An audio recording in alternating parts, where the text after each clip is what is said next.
Hey everyone, how's it going? Welcome back to Let's Play Final Fantasy IX. We have exited the forest near the Black Mage Village, and we're embarking back on the boat for just a short voyage. We are heading east on not the Forgotten Continent, the Outer Continent. The Forgotten Continent comes later. We're heading east to this desert region, because we've actually got a lead on where Kuja might be. First we have, hopefully not another cockatrice. I would be thrilled not to be dealing with that right now. It shouldn't be, we're on the desert tile. Oh god, I wish it was the cockatrice, actually.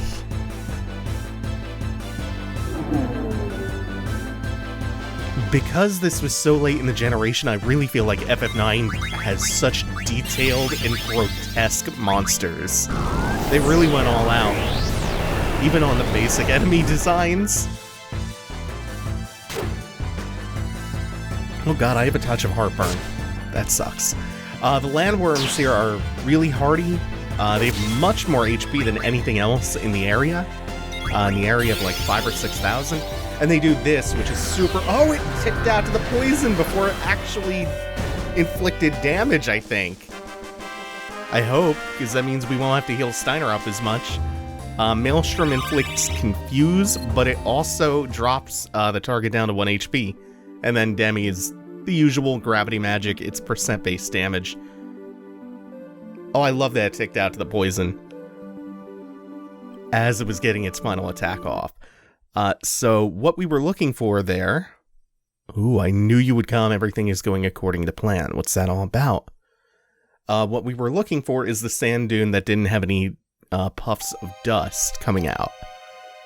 The dust clouds are your warning sign that an antlion is lurking under the sand.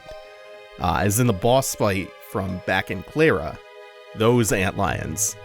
They're normal enemies now.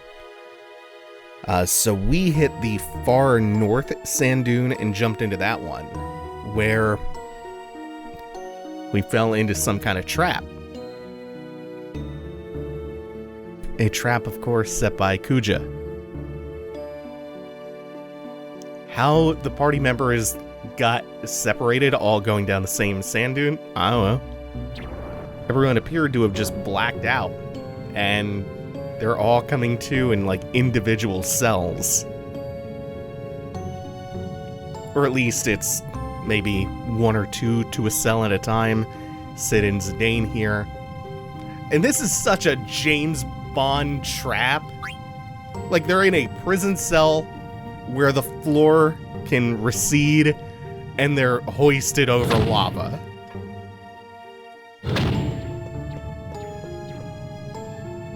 It's the dumbest shit. But it's also how Kuja is going to coerce us into doing something for him. We don't cooperate, he drops the rest of our friends and they fry.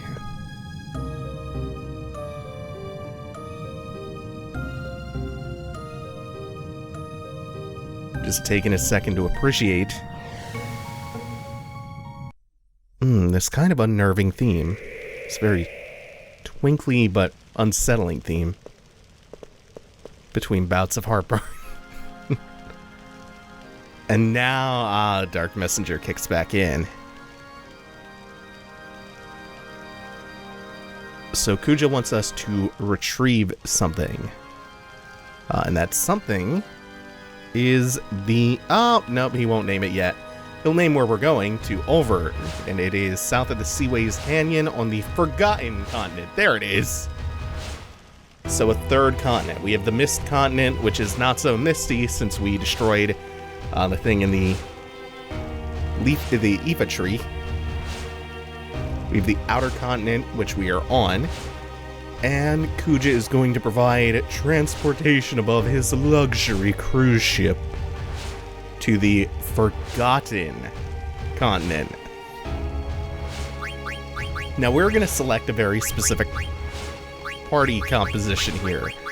And the theme of this composition is going to be just lots of physical damage. Because as Kuja explained, there is an anti-magic field in Oeilvert where we are going to retrieve the Gulag Stone for him. So, we are going to grab Steiner, who can just dish out a lot of damage just with his regular physical attacks.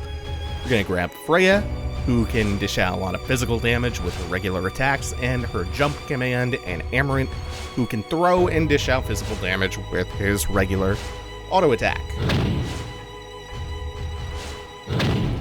Bringing VIII, Ito, or Garnia along would be kind of useless. Their spellcasting is nullified inside of Oeilvert. And in a pinch, we do have Freya's White Wind. I'm not sure if that command is actually available, or if that even works, but at least on the way to Oeilvert, we'll have a little bit of healing from her.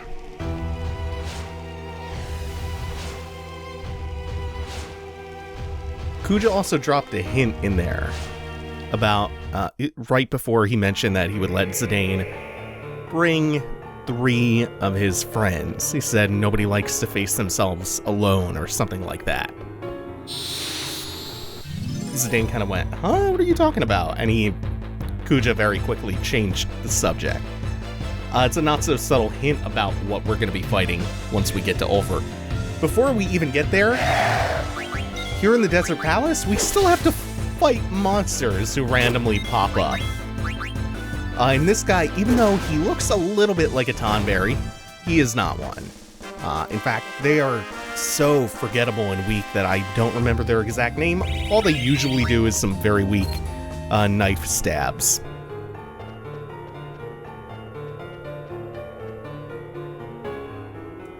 At first blush, though, it's really easy to think, oh wow, did FF9 just redesign the Tonberry? Because short, stubby, green, knife-wielding? Tends to be a little bit scary. Just at first sight.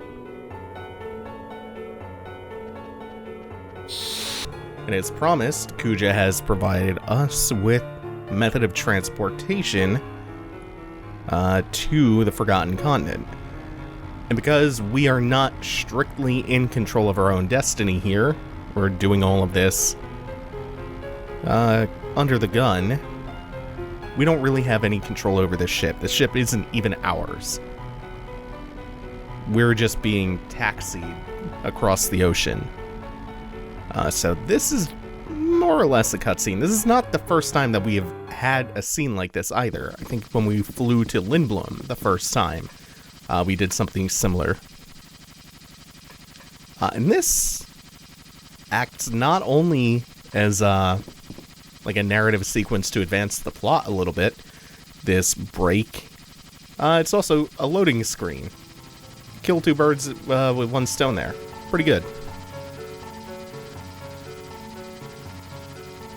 Rediscovering the treachery of Zorn and Thorn, who, now that the tides have turned again and Alexandria is razed to the ground, they are back under Kuja's wing, just kind of being his lackeys. This is the first time we have heard about the Black Waltzes since, I think, Disc 1.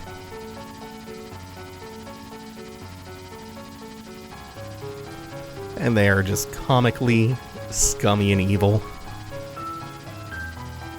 relishing in the fact that the Black Mages are not going to last very long.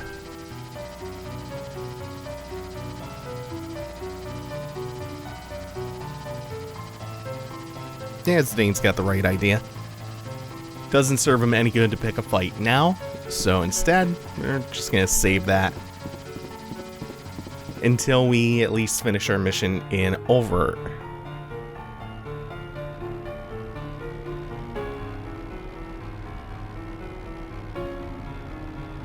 Actually, I have no idea if there is a canonically correct way to pronounce the name of this place.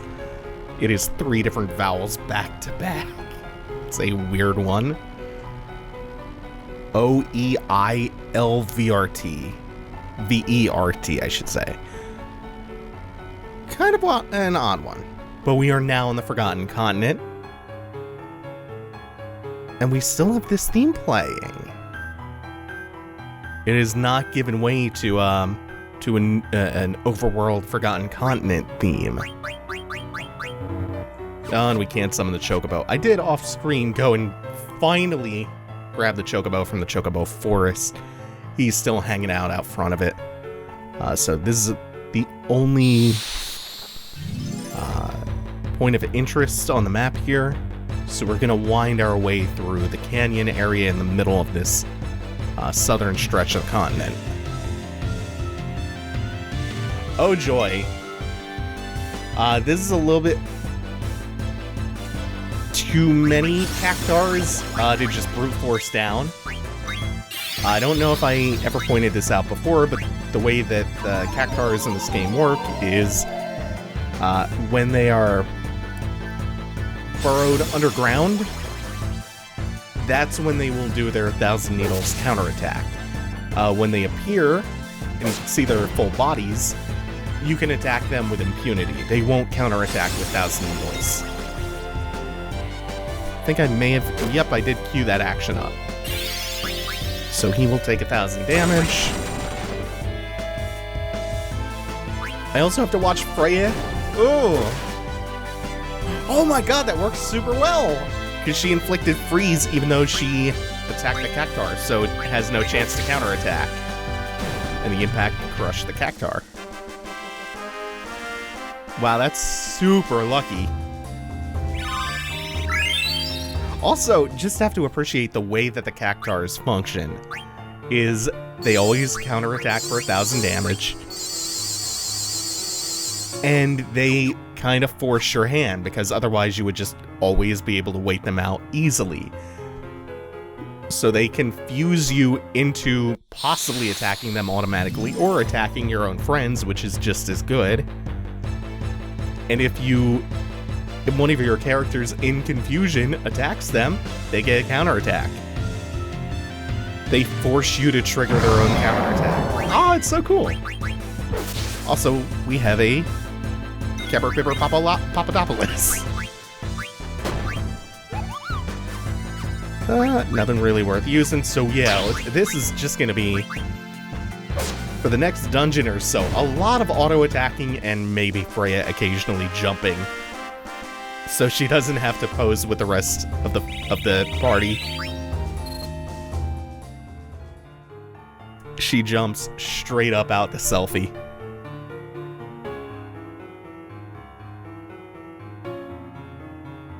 So we're still on course. We just have to follow this winding path through the valley.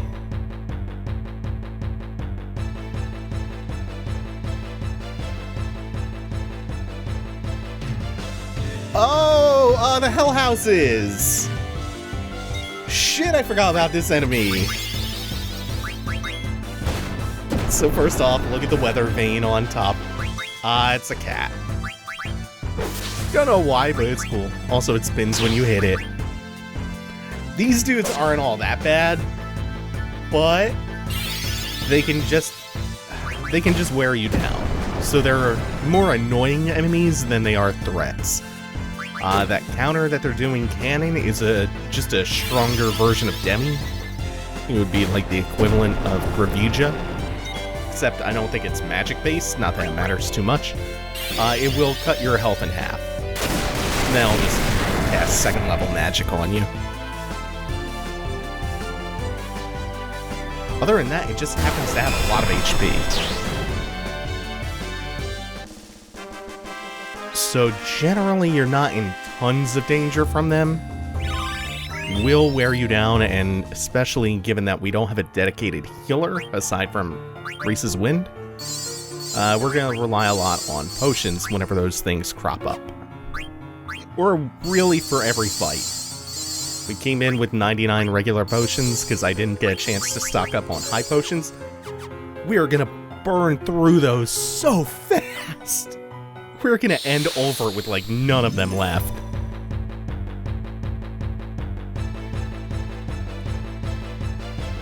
just because I love using those as top-ups. Also, look at this! I'm super thankful for the variety we're getting in random enemy encounters. I feel like it's been a lot of, whenever we're in the overworld, a lot of running into the same enemy over and over again, which means I have to do tons of editing for one, but then it's also just, even aesthetically, very, very boring. Even when a lot of the fights play out the same, you at least want to see something different because of how much effort they put into the design of the enemies in FF9.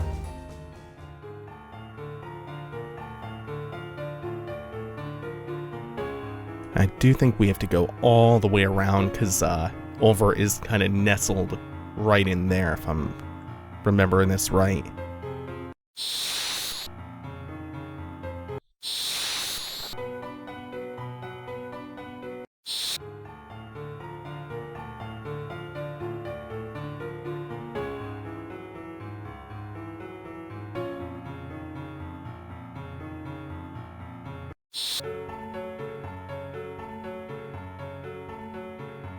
Awesome. I kind of jinxed myself a little bit. Oh, listen to this. Also, let me preface this by saying, I think the reason why every location has its own unique font for like the title card graphic is to... I don't need that diamond sword, we'll pick one up in a second. I think it's to convey how different every place is, like how each location is unique and distinct.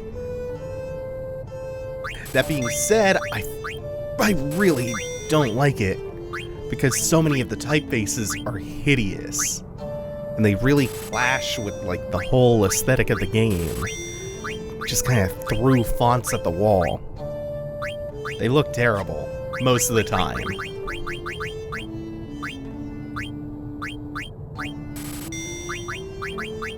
And here's our chance to stock up on high potions. It's really generous.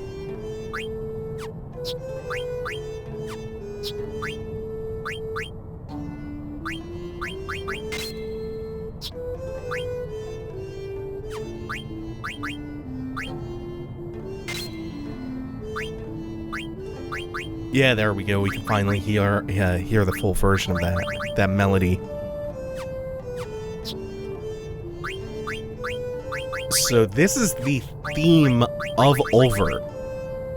It's as you can tell, a rearrangement of A Place to Call Home / The Place That I'll Return to Someday, which is the song that we hear in the main menu. So the question is, why is Oeilvert a place that we'll return to someday, or what is the connection between Oeilvert and that place? Why is this theme playing here?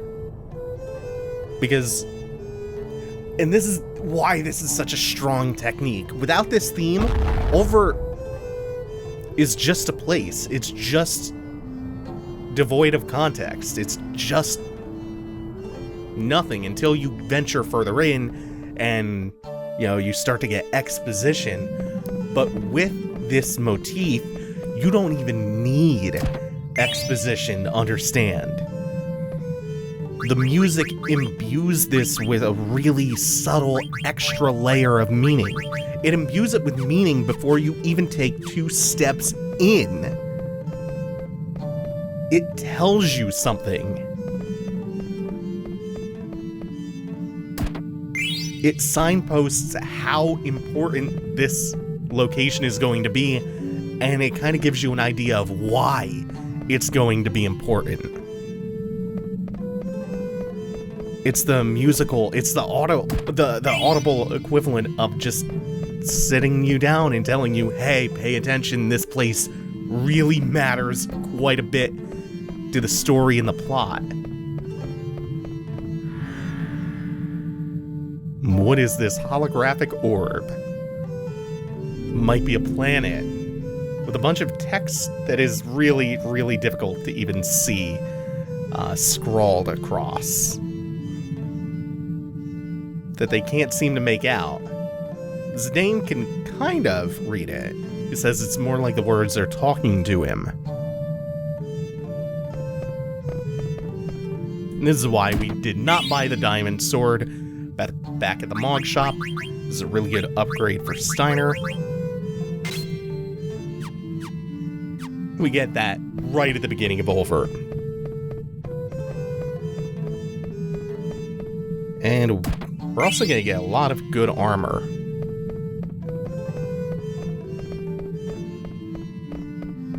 And first, we're heading down here. We won't touch either of those glowing pylons in the middle of the room yet. Instead, we'll come up here.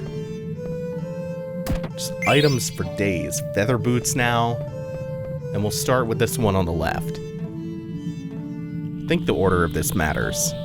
Ancient ship. Oldest in history.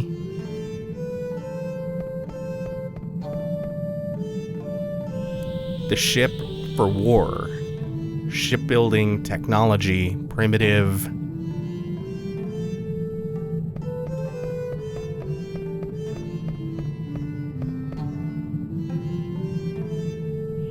Battleship, invincible, prototype. Prototype, failure.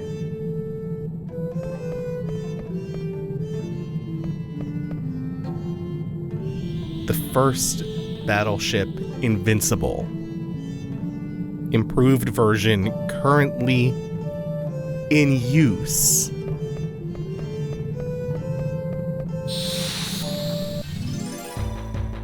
Oh, I really hope this is an epitaph. Come on, I want to see that enemy. God damn it. Just another false Tonberry. Which is definitely how I'm referring to these from now on. You can see that upgrade for Amaranth paying off right away.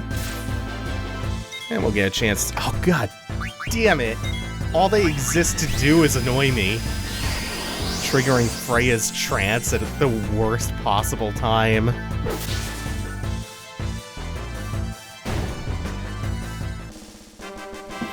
What a shitheel of an enemy.